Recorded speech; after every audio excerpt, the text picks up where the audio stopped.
Ya, Assalamualaikum warahmatullahi wabarakatuh. Perkenalkan, nama saya Aldi Jawa Lesmana dari kelas 4 KPIC dengan NIM 234 1101 02079. Di sini saya akan menyampaikan jawaban hasil jawaban dari UTS media cetak, elektronik dan online. Soal yang pertama yaitu ada media online apa saja yang paling sering Anda akses dan mengapa. Nah, menurut saya pribadi, media online Detik sering saya akses. Karena apa? Karena tampilannya simple dan mudah digunakan, baik lewat HP maupun komputer. Dan selain itu, berita-beritanya itu selalu cepat dan up to date. Jadi saya bisa langsung tahu informasi terbaru hanya dalam hitungan menit.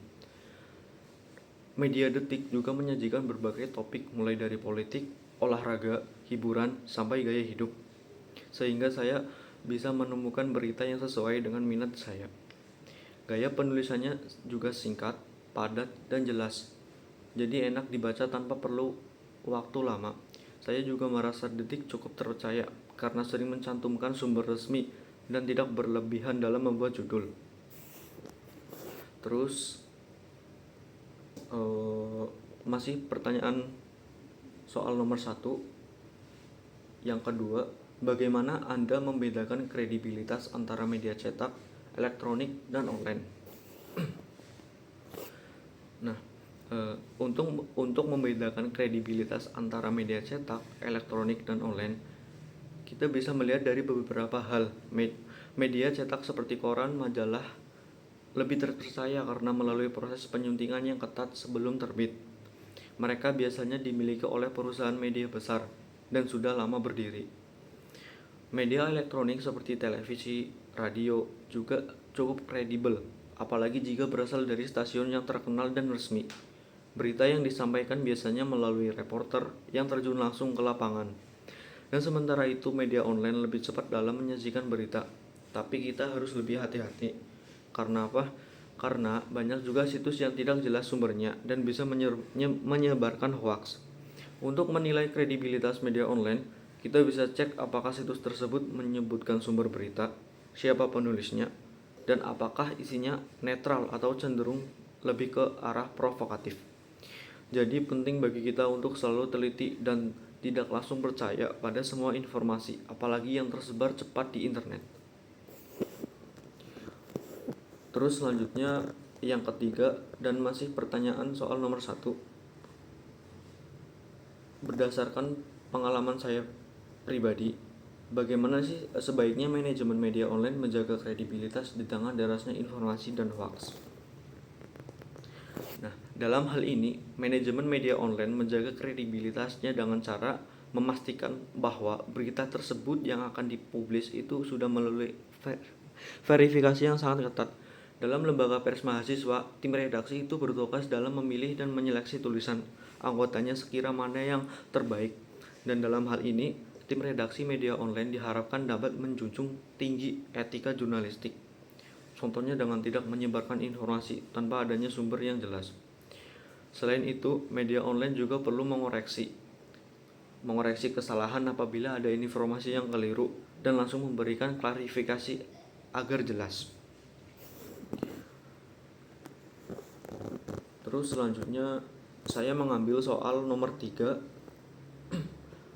Pertanyaan pertama yaitu evaluasi pilihlah salah satu media online. Saya memilih media Detik. Evaluasi aspek manajemen konten, apakah isinya kredibel, menarik, dan terstruktur baik. Nah, menurut saya pribadi, manajemen konten media online Detik cukup baik. Isi beritanya terbilang kredibel juga, karena sering mencantumkan sumber resmi dan ditulis oleh jurnalis profesional. Selain itu juga, Detik juga cepat dalam menyajikan informasi terbaru, sehingga kita bisa mengikuti perkembangan terkini dengan mudah. Dari segi penyajiannya, kontennya cukup menarik karena banyak topik yang relevan dan disajikan dengan gaya bahasa yang ringan dan mudah dipahami. Terus struktur beritanya juga jelas, dimulai dari informasi paling pentingnya itu paling penting yang di awal, lalu diikuti detail tambahan Namun, terkadang ada juga berita yang judulnya terlalu sensasional atau clickbait. Meskipun isi beritanya tetap informatif secara keseluruhan, menurut saya Detik termasuk media online yang punya manajemen konten yang baik. Terus, pertanyaan soal nomor 3, yang kedua, bagaimana media tersebut mengelola interaksi dengan audiens, seperti komentar, media sosial, dan sebagainya. Media online Detik mengelola interaksi dengan audiens dengan cara yang cukup baik dan gampang atau mudah diakses. Mereka aktif di berbagai media sosial seperti Instagram, X, dan Facebook untuk membagikan berita dan membaca komentar dari para pembaca. Detik juga sering membuat konten yang melibatkan audiens seperti polling atau kuis ringan, sehingga pembaca merasa lebih terlibat. Meskipun di websitenya tidak semua berita bisa dikomentari secara langsung, namun melalui media sosial, membaca tetap bisa memberikan tanggapan dan berdiskusi. Dengan cara ini juga, Detik bisa mengetahui apa yang sedang dibutuhkan atau diminati oleh pembaca, lalu menyesuaikan isi beritanya agar tetap relevan dan menarik. Menurut saya juga ini menunjukkan bahwa Detik cukup peduli dan terbuka terhadap masukan dari audiens. Terus yang ketiga itu berikanlah saran manajerial agar media tersebut bisa lebih kompetitif di masa depan. Agar media online Detik bisa lebih kompetitif di masa depan, menurut saya mereka perlu terus meningkatkan kualitas konten dengan memperdalam analisisnya berita dan menghadirkan liputan eksklusif yang tidak dimiliki media lain.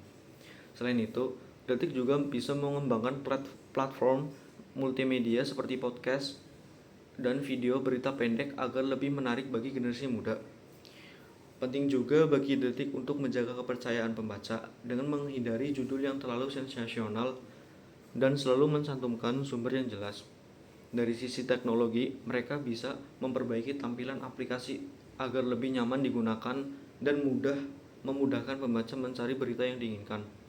Dan yang terakhir, memperkuat interaksi dengan audiens melalui kolom komentar. Kolom komentarnya yang bersifat sehat atau forum diskusi bisa membuat pembaca merasa lebih loyal dan dihargai. Terus yang terakhir itu gunakan tangkapan layar atau contoh konten untuk memperkuat analisis.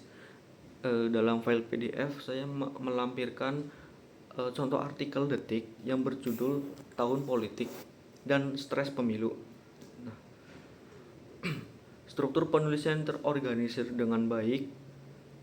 Pada artikel itu dimulai dengan pengantar yang menarik, diikuti oleh isi mendalam, dan ditutup dengan kesimpulan yang jelas. Penggunaan bahasa yang ringan dan mudah dipahami membuat pembaca dari berbagai kalangan dapat mengerti isi berita dengan baik. Mungkin itu saja jawaban yang bisa saya sampaikan. Wassalamualaikum warahmatullahi wabarakatuh.